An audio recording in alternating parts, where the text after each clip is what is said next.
Welcome to the peace that we create, or that which we embody as we learn from others. Today, we're definitely going to be learning a little bit from our guest. Before I introduce you to her, let me remind you that if we look at some of the stats, we see that 55.5% of South Africans live below the national poverty line.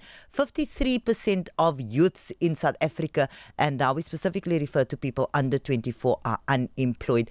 100,000, well, in excess of that amount of people in the Western Cape are actively involved in 130 plus gangs. Now, let me introduce you to our guest. Khadija Maiman is a dedicated community activist, even though she's just told me she doesn't want to be identified as such, because the connotations are pretty heavy. But looking at the work that we've done, we can see that even though don't be deceived by her youth, she's done amazing work so far. She's been actively working to address social challenges such as gang violence, unemployment, and school dropouts within her community. She is a youth peacemaker and joined the World Peace and Development Institute, and so Khadija participates in various peace building and conflict resolution initiatives. She has been recognized for her efforts and recently participated in a UNESCO Campus event focusing on women for peace in Africa. So through her work, Khadija aims to inspire and empower young people to contribute to peaceful communities and address inequalities. Khadija Maiman, assalamu alaikum and welcome. Shukran so much for joining us. You are clearly a busy young woman. Shukran so much, Auntie Khadija, for having me on the show, and shukran for allowing me this opportunity to share with other young people what it is that they could possibly contribute to within their own communities as well. Now, I mean, you start off on that footing. It's something we often speak about and that we often remind one another should not just be something that we say, should not just be theoretical. We ought to be, as part of humanity, we ought to be of benefit to society. We speak about Ubuntu. We speak about being raised by a village. We speak about all these terms. You, in many ways, you've lived that already. Where did it all start for you? What inspired you to become a youth leader? So I grew up in Bonteheuwel, and I'm sure that many of the listeners are familiar with the dynamic of the community. It's a community based in the Cape Flats in Cape Town, and it's not without challenges. It comes with so many challenges, but growing up in the community and being exposed to these things on a daily basis, that is what motivated me to not want to be part of the problem that we are already facing. And as a young female particularly, I've always wanted to help other young females to see that there's so much more to life than just what we are exposed to within our community. And that is one of the things that motivated me to want to work in the field that I do and to do the type of work that I am currently doing within the communities, because I feel that there is so many negative things that we are exposed to, and it's important for us to know that we can make a difference as well. I'm so happy you mentioned that when you use these words, you know, even though we know it's subjective, you know, when you use words like negative and positive, it's something that we've been speaking about, particularly this time of the year, as we've had our matric results just released. We spoke to the principal of Lotus High this morning, and that conversation comes up, that so many young people in particular from communities, from our communities on the Cape Flats, everything is already geared towards them almost failing, and so there's often that they are painted through this frame of being victims, and so there's already a type of defeatism and a type of a despondence that nobody expects me to succeed, and so to rise above that is a difficulty, one realizes, when we speak about our communities being stratified, etc. But even for somebody like yourself, then, to keep motivated, how do you do that? It's definitely easier said than done. It's something, it's very difficult, because at the end of the day you go back to your community and you are still faced with these challenges. However, it's rewarding to do the work that we do. we see people being impacted by our programs. We see people being encouraged by the work that we do. So that is definitely something that drives me as well, because knowing that we are impacting, whether it's one person or 100 people, at least we are reaching someone. And through that one person that you reach, you don't know how far the message spreads through them. So that is definitely something that keeps me motivated, because it is very difficult to work in the environments that we do, and we are often faced with very difficult situations when we go into the communities, but we keep motivated because we know what our goals are, we know what we want to achieve, and the only way we are going to get there is by being persistent and consistent and showing these communities that we are there for you. Yes, yes. I want to take you back a little bit though, because you also went those exact schools that I'm referring to now. You went through school. You schooled with learners who maybe thought a particular way. Speak to us a little bit about your experiences then at school also. It was quite a while ago, but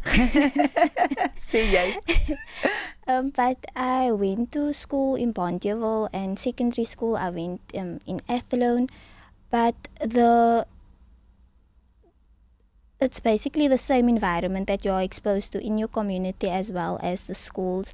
And I would say that a lot of positive and successful people came from the schools that I went to. So that is just an indication that it's not where you come from or the circumstances that you come from, but it's ultimately the change that you want to make for your life, and it all just depends on how much work you are willing to put into it. And I know you say that now also because I think you've become so strong in terms of I'm located here in this space, but I don't want to be a part of that type of negativity. I don't want to be another statistic. But one realizes that for somebody who is so immersed in that, who does feel hopeless, and I know you don't like this word too much. Khadija just told me at the start that the connotations and that you feel along with it, there's a lot of responsibility.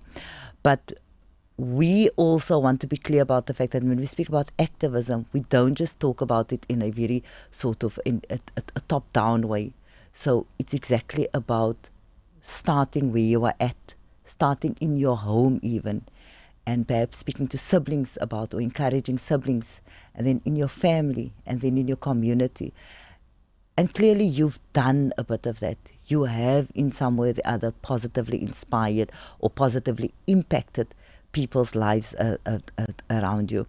Where do you start when you speak with somebody, or even when you were at school and you speak with a fellow learner, that you see that type of despondence, that type of negativity, who feels that they're just going to be another statistic?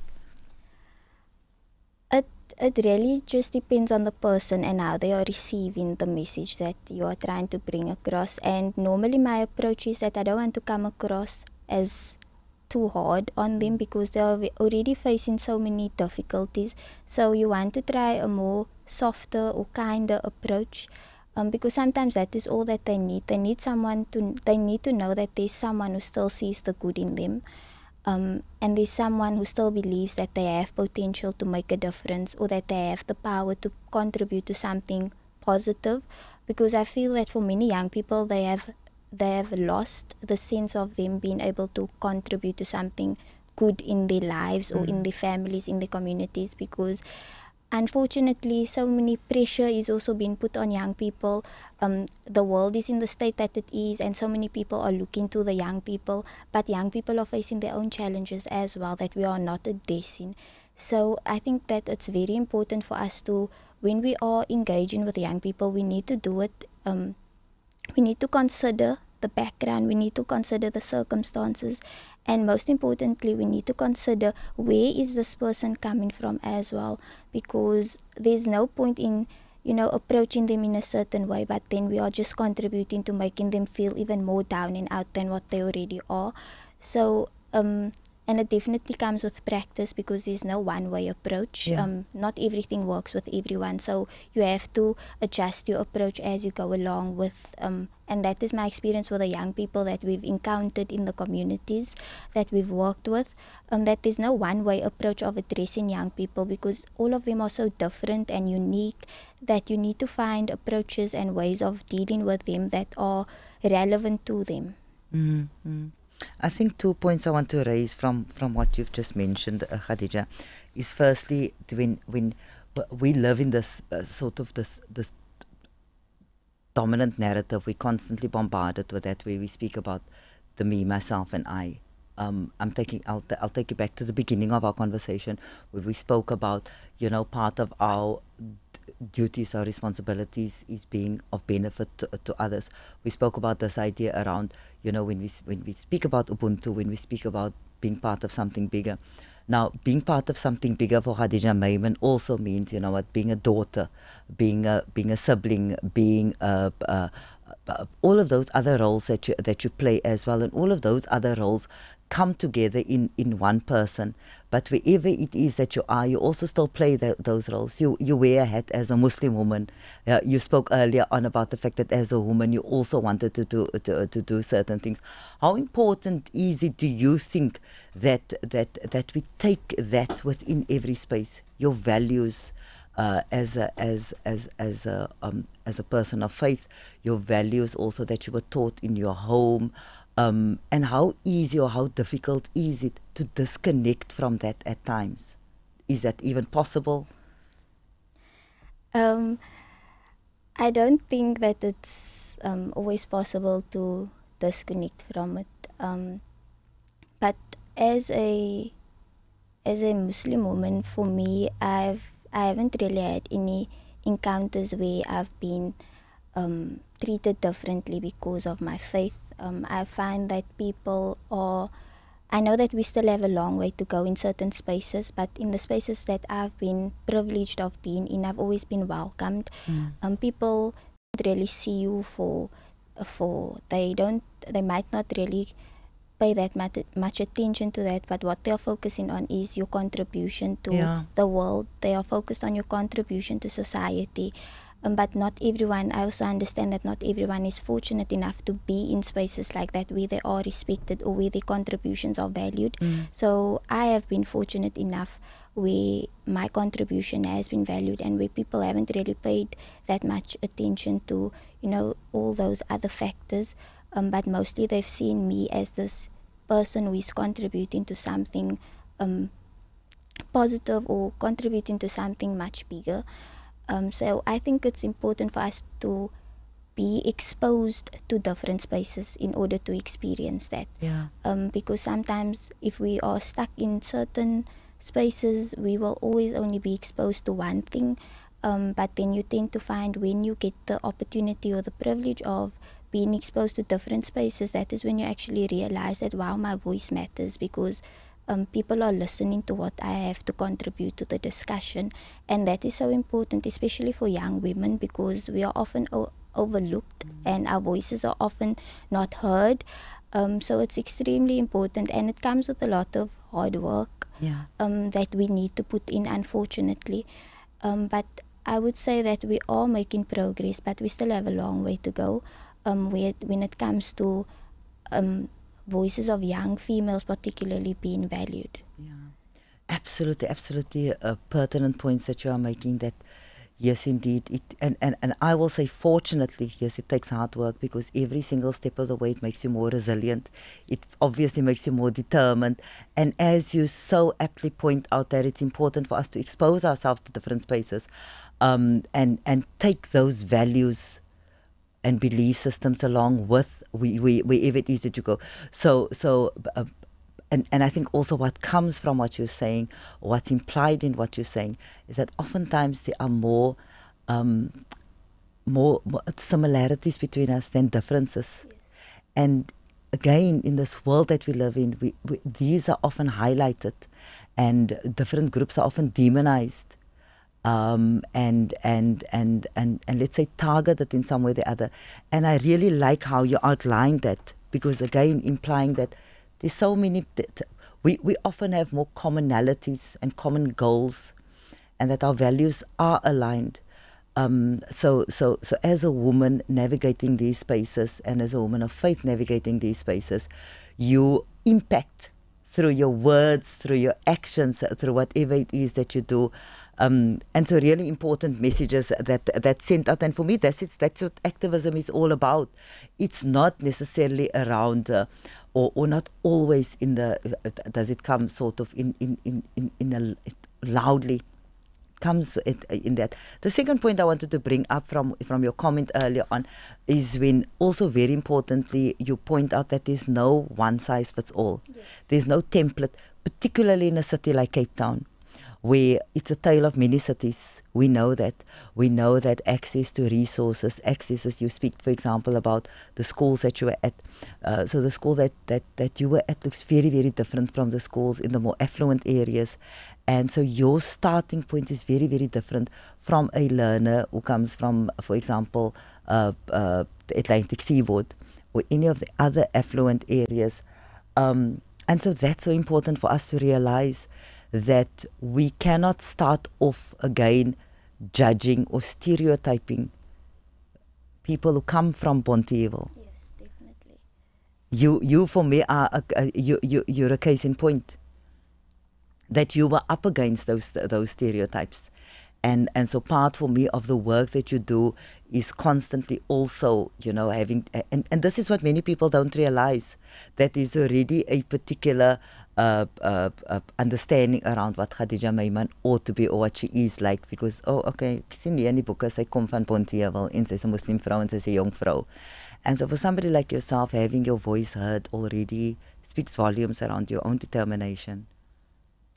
It hasn't always been easy. It's it takes a lot of education, because we need to educate people that yes, even though you come from a certain community or from a certain area, doesn't necessarily mean that this person is part of whatever you are aligning them with.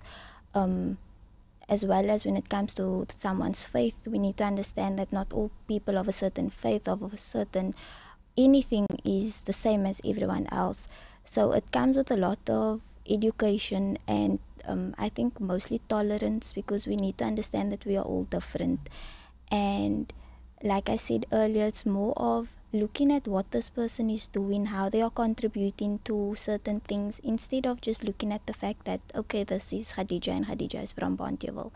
And that is something that I always try and encourage the young people that we work with at WPDI. Trying to make them see that, you know, you have access to the people around you. Don't always just assume that these are people that can't potentially contribute to your future or contribute to what you're trying to do within your community.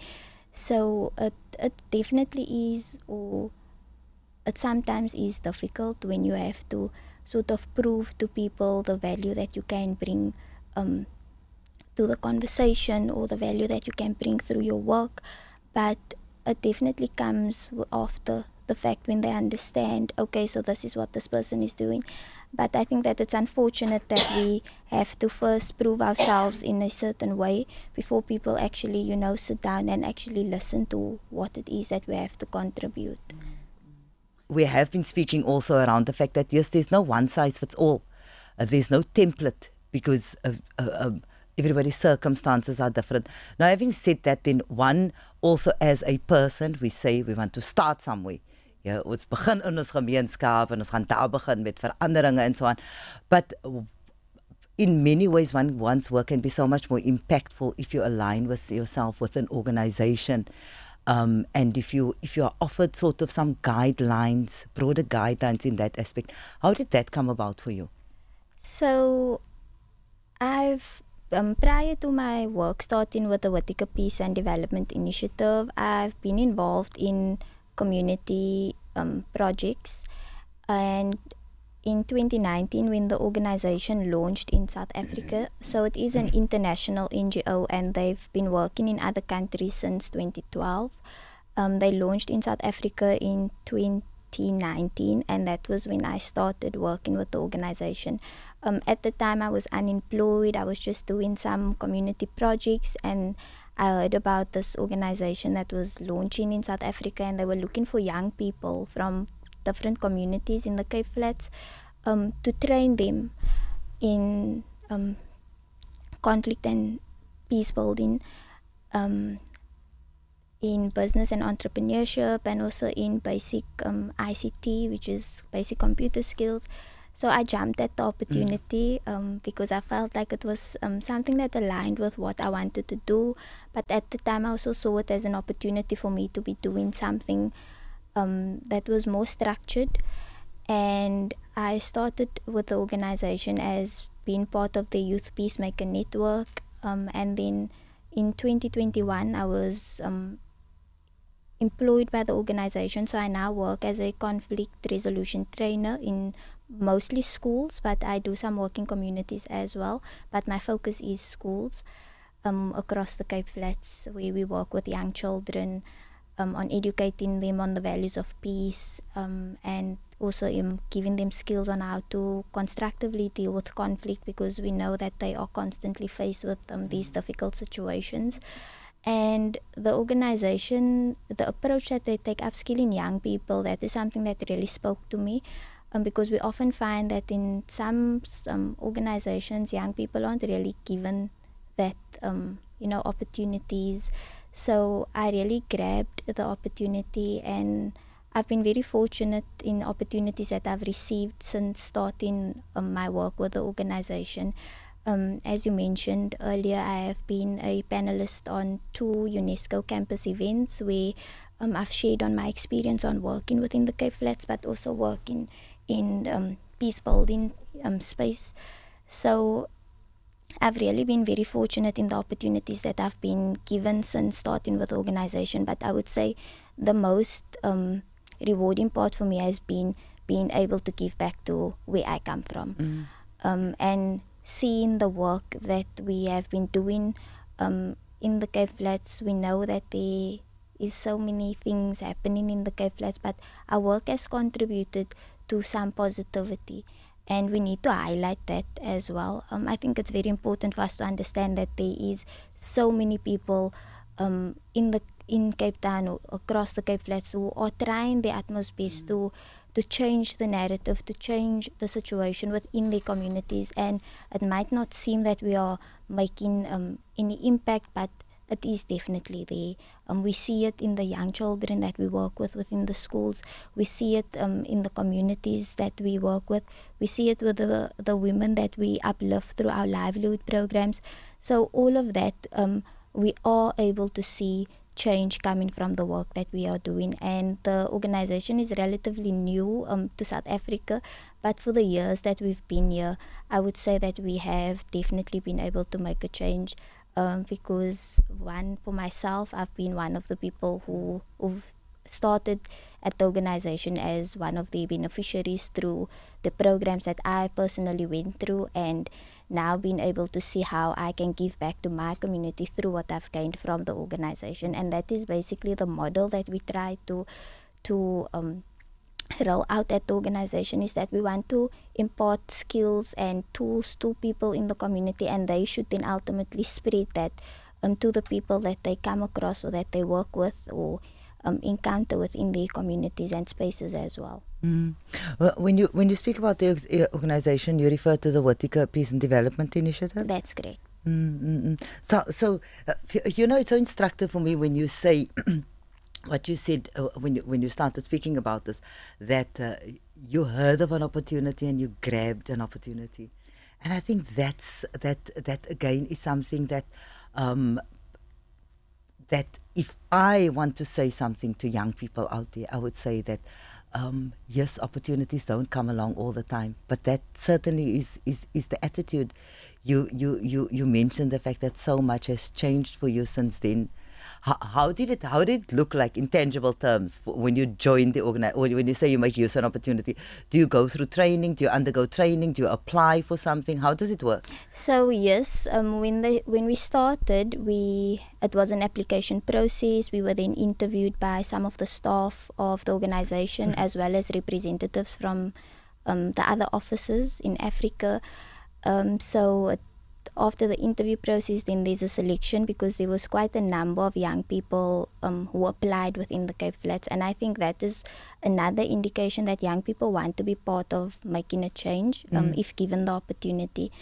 And from there, we went through a year or just over a year training in the 3 disciplines that I mentioned earlier, because the idea is that you become a trainer for others. So you go through the training to become a trainer for other young people.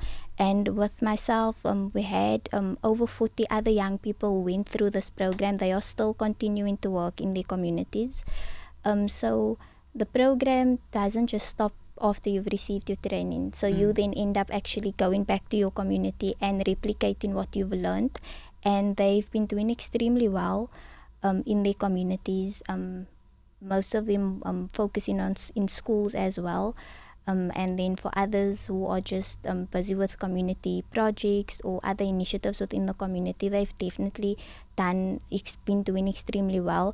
And I think that a lot of what we can contribute that to the training that they have received from WPDI, because it definitely equips you as a young person with skills of how to engage with your community, how to do the work that we are ultimately doing within the community. So it was a very beneficial training, even for myself who had experience of working within the community.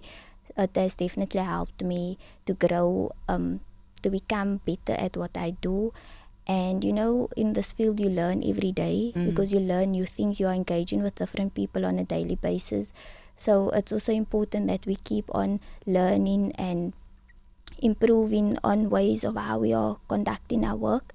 So that was basically how I started at the organization, not only me but the other young youth peacemakers as well.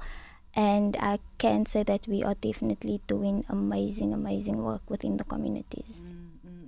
Well, certainly that is quite evident, and I love the way how when you speak about it, you clearly are passionate about it, and I think again this speaks to when we talk about the fact that essentially at our essence, as human beings, and this part of us becomes so obscured that the majority of people are justice-loving people. We want what is best, not just for ourselves, but for others as well. So there's something about doing this type of work that appeals to that side of us. The reward that you get is for you as a person, as a human being, because it's about being of benefit. I'm going to go back to what I said right at the beginning, but I also want to touch on some of the realities that you pointed to earlier on.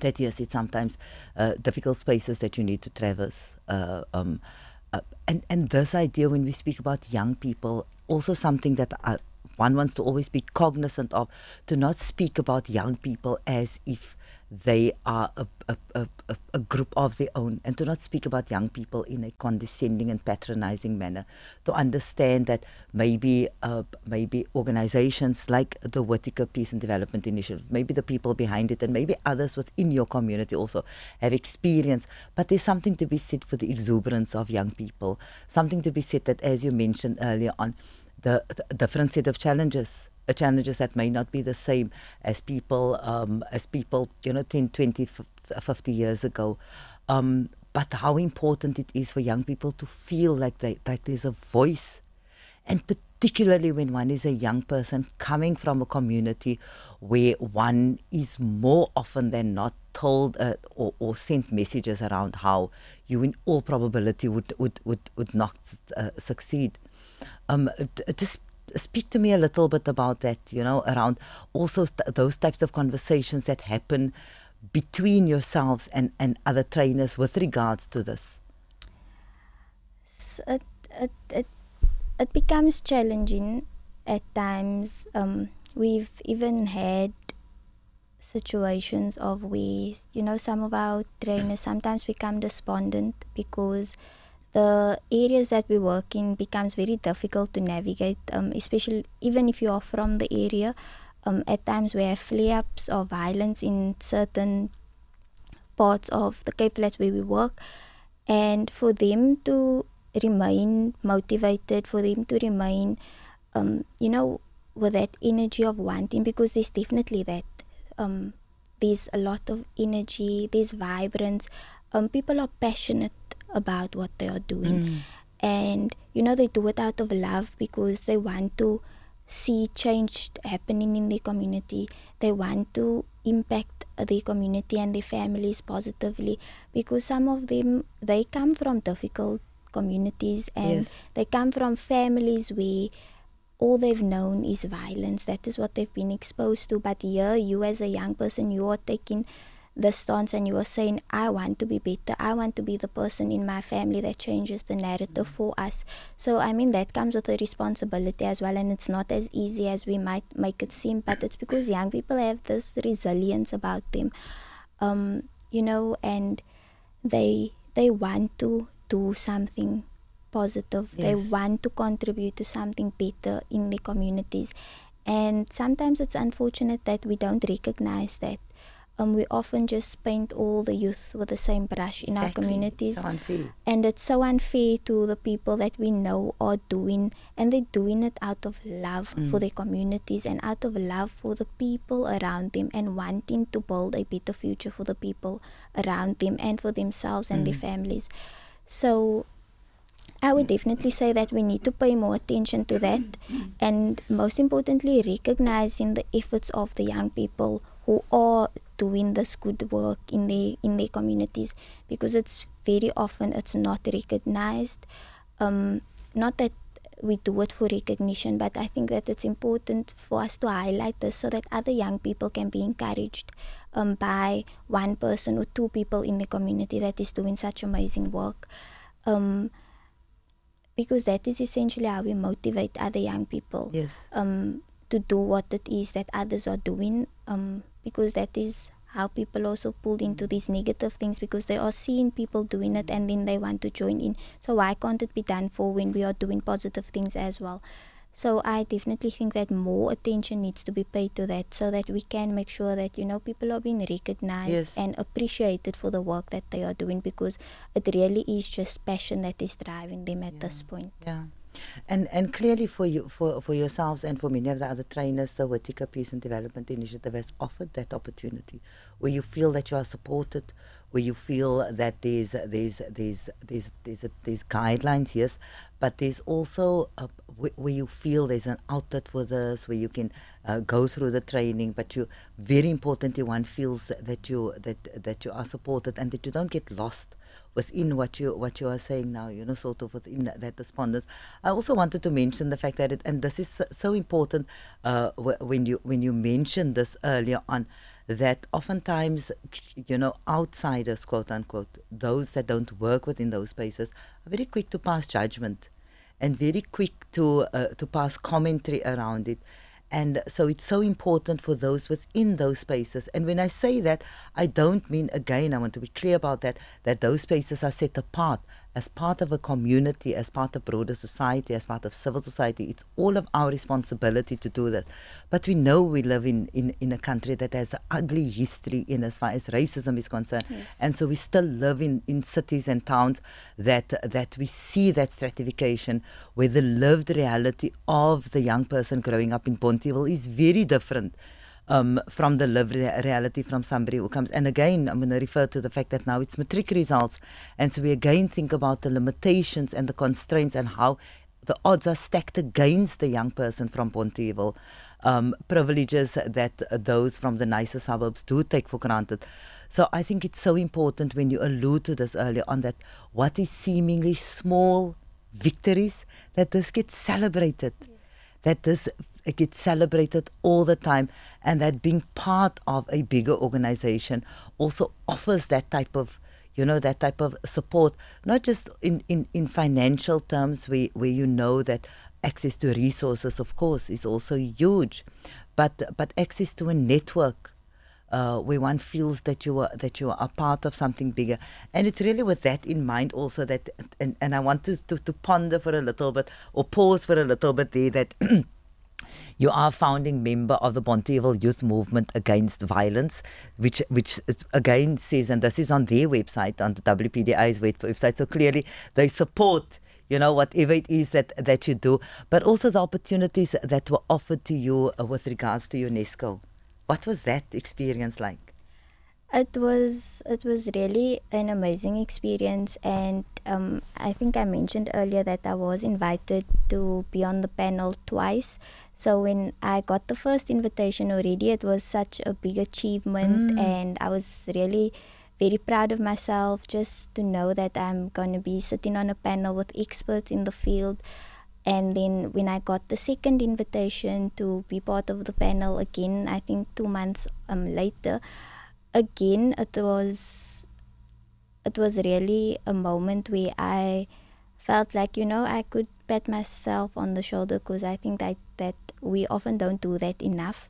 But I was extremely proud of myself, and I was very grateful for the opportunity, because like I said earlier, I don't take these opportunities for granted, because not everyone is exposed to opportunities as such.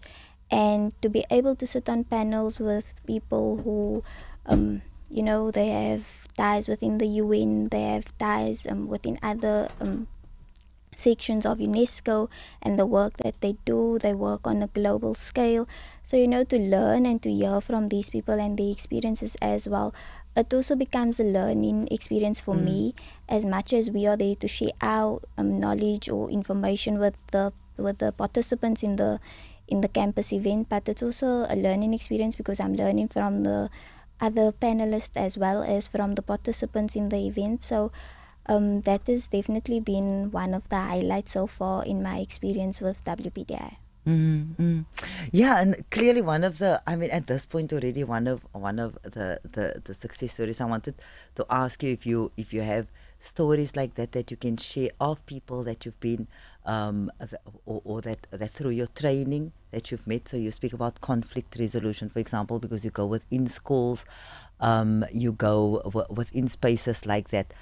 To what extent, or let me say, the relationships that you develop with learners, for example, do you have stories like that you can share with us, that somebody has been in a really dark space and you feel like he or she has been impacted positively through that type of intervention from yourselves? Definitely. There are so many, but just to share a very recent one. So last year we sort of launched peace clubs in schools, and each peace club had a specific focus.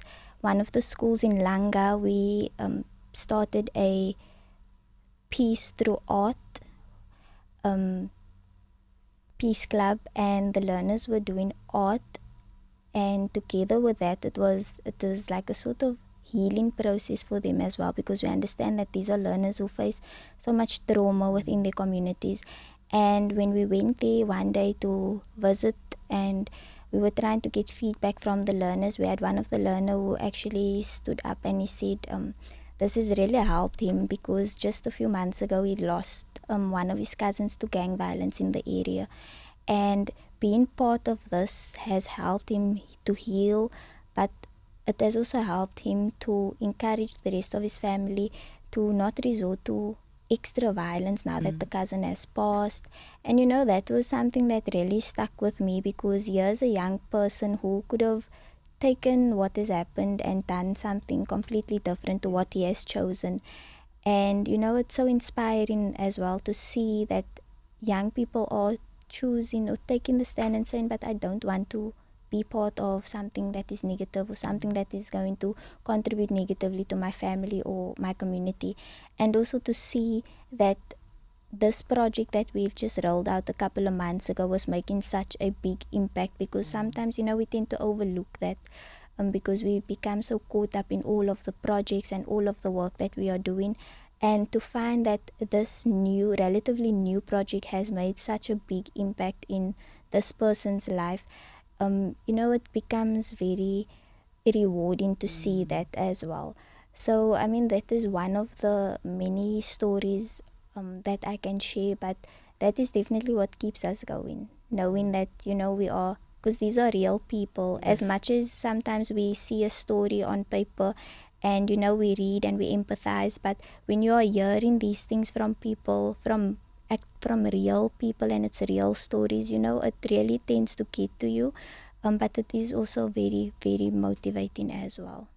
Absolutely, absolutely, without a doubt. Certainly the work that you and your team are doing really is motivational, really, really inspiring. I want to ask you, in closing, if anybody wants to join the organization, or maybe are there opportunities at the Vertical Peace and Development Initiative to undergo training and to do this type of work? Definitely. So our programs run, or our trainings run throughout the year.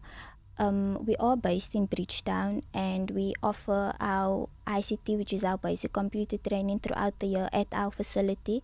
Our other programs are more flexible because we go into the communities. That is our conflict resolution and peace building, as well as our livelihood, which is a business and entrepreneurship program.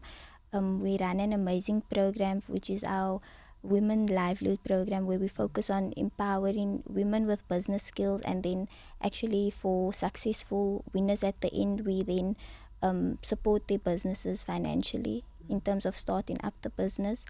So then we have our trauma and healing program as well, where we offer group as well as individualized counseling and trauma and healing training as well, and community dialogues around that specific component, as well as community dialogues focused on conflict resolution and peace building.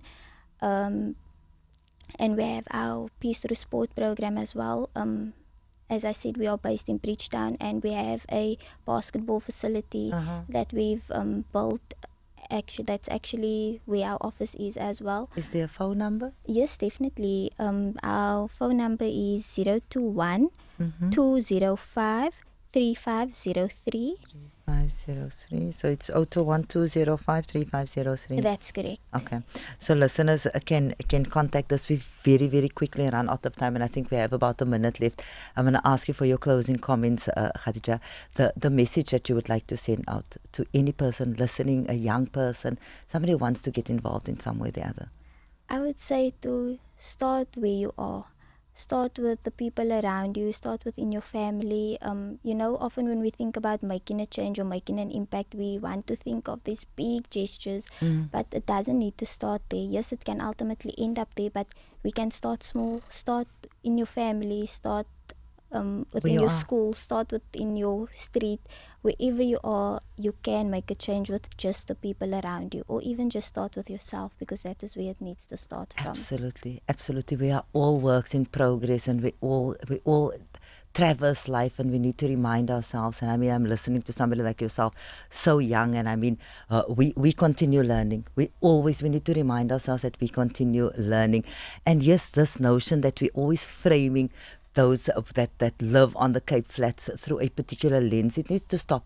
We are all part of a bigger humanity, and we all want to be of benefit to society. We all need to be of benefit to society. Khadija, please do keep inspiring. We'll check in with you again. Congratulations on all that you've accomplished thus far. We are so proud to be associated with the community, and yes, we'll continue talking. Thank you so much for joining us. Have yourself a beautiful day, and all the best for 2025. Assalamu alaikum. Thank you so much.